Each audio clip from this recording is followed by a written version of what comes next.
Cédric Brun claque la porte de LFI, la religion est restée dans la sphère privée.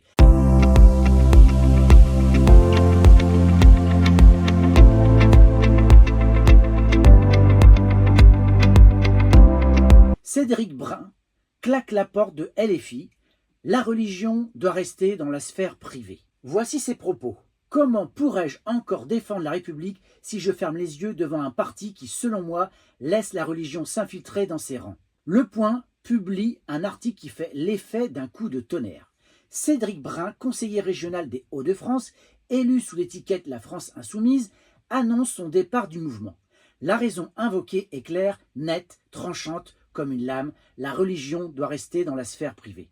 Pour cet ancien représentant syndical de PSA, issu du Parti communiste français, avant de rejoindre Jean-Luc Mélenchon en 2017, il n'était plus possible de continuer l'aventure politique au sein d'un mouvement qui, selon lui, avait franchi une ligne rouge. Cédric Brun se décrit lui-même comme profondément attaché à la laïcité. Dans son esprit, la République repose sur un principe intangible. La religion n'a pas interféré avec la vie politique. Or, depuis plusieurs mois, il observait inquiet ce qu'il considère comme une stratégie d'infiltration religieuse au sein de LFI. Il cite des noms, parmi eux Soufiane Iqiyoussen, fils du prédicateur Hassan Iqiyoussen, expulsé vers le Maroc en 2023. Pour Brun, la montée en influence de ce jeune militant dans la Denizis illustre un problème profond. Il évoque également Youssouf Fedal, présenté comme proche de la mouvance islamiste, et la présence de ces profils lors de réunions publiques de LFI.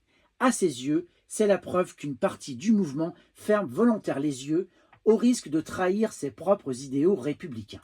Le poids des mots et des silences. L'élu n'a pas pris sa décision sur un coup de tête. Pendant des semaines, il dit avoir tenté d'alerter en interne. Il a écrit à Emmanuel Bompard et à Paul Vannier, deux figures du mouvement, espérant être entendu. Mais selon lui, ces alertes sont restées lettres mortes.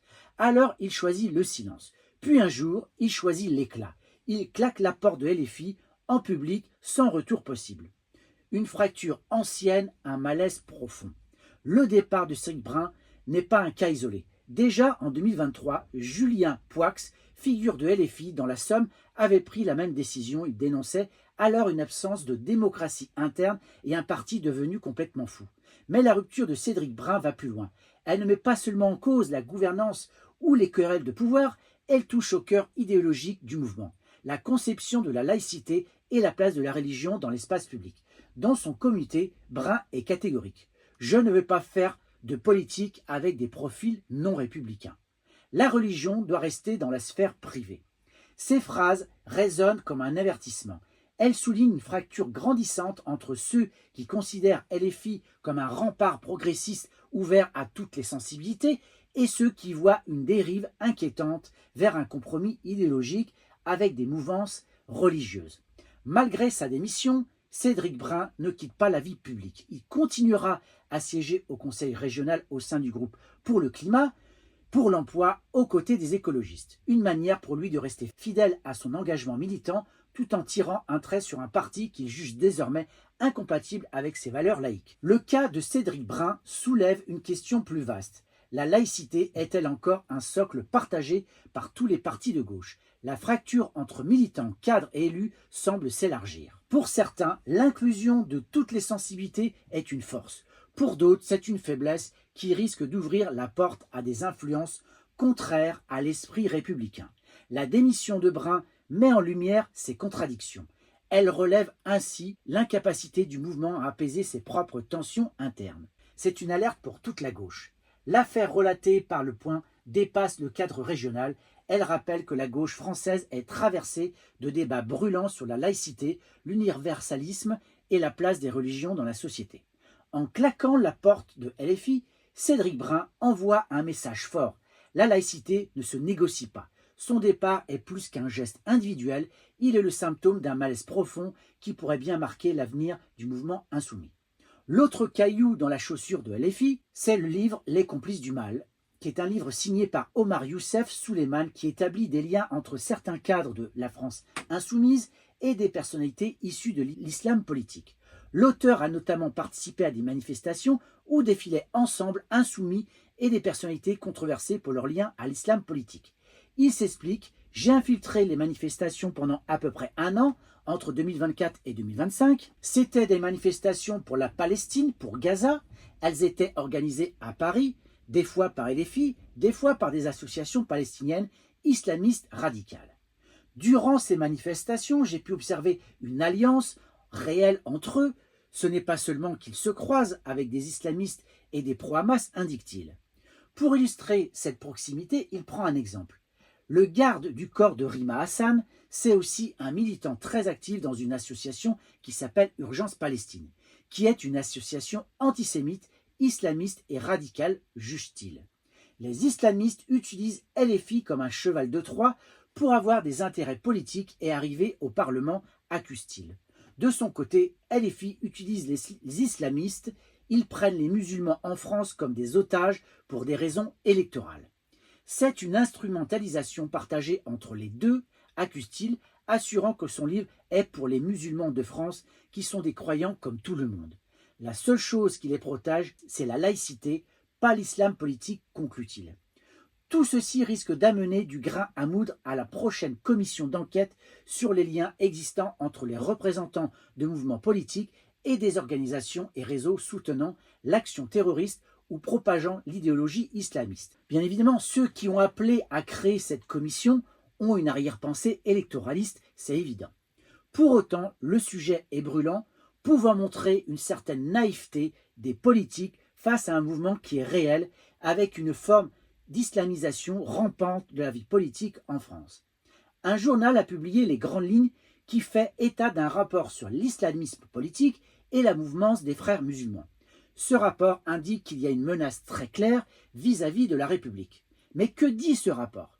Que le pays serait miné par une confrérie avec un important réseau d'implantation, des lieux de culte, des associations rattachées à la mouvance et qui opèrent dans divers secteurs allant du caritatif au culturel, en passant par le scolaire, la jeunesse, le sport et le financier. Le rapport pointe le risque frériste et une véritable mécanique visant à déstabiliser la République par la réislamisation. Bien évidemment, on est dans l'exagération, car le nombre de frères musulmans, il est connu.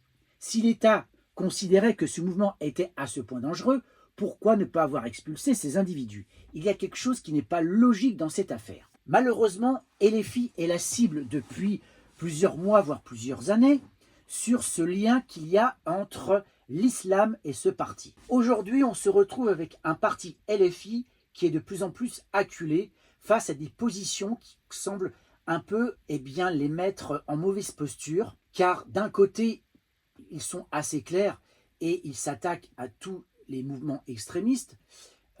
Alors il parle bien sûr du RN, mais il parle aussi de l'islamophobie. Il parle aussi de ces attaques contre les Juifs de France, qui sont attaqués sur les réseaux sociaux ou même attaqués physiquement. Là-dessus, il n'y a pas d'ambiguïté. Par contre, il y a des appointances, en tout cas des liens qui sont assez troubles et qui font douter ceux qui ont soutenu ce parti. Moi-même, je suis un petit peu dubitatif par rapport à tout ça. Quand je vois notamment ce journaliste et écrivain qui a relaté ce qu'il a vu et ses appointances, c'est quand même assez troublant.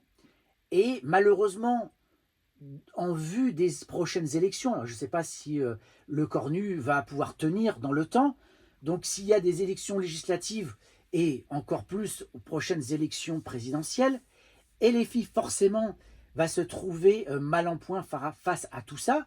Alors est-ce qu'ils ont des arguments suffisamment solides pour écarter tout cela d'un revers de main et en ayant vraiment des éléments tangibles et concrets? Je ne sais pas, mais en tout cas c'est un réel danger. Et surtout, ce qu'il faut regarder, c'est que les partis de droite et d'extrême droite, en sachant que dans l'extrême droite, il y a droite, donc pour moi tout ça, c'est la même chose, ils vont se faire un malin plaisir de pointer du doigt toutes ces problématiques, ces liens réels ou pas entre l'islam et LFI, entre l'islamisation et LFI. Ça, c'est un réel danger.